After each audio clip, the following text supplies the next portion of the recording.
ঢাকা শহরে একই সাথে বাস করে তিন শ্রেণীর মানুষ। তিন জগতের এই তিন শ্রেণীর মানুষের জীবন আলাদা, কিন্তু একটি দুর্ঘটনা তিন শ্রেণীকে করিয়ে দেয় মুখোমুখি, যা দেখা যাবে আলোক হাসানের পরিচালনায় ত্রিভুজ ওয়েব ফিল্মে। দম্পতির চরিত্রে এতে অভিনয় করেছেন শাহরিয়া নাজিম জয়, আনিকা কবির শখ, সোহেল মণ্ডল, মৌসুমী মৌ এবং ইমতিয়াজ বর্ষণ ও ফারিন খান।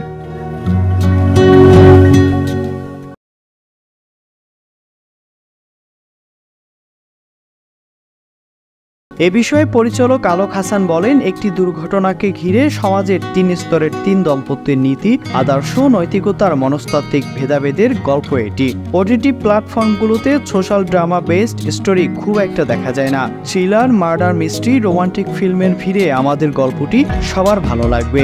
ছবিটি দীপ্তপ্লাতে মুক্তি পাচ্ছে আগামী 10 অক্টোবর। এসিটিভি news desk.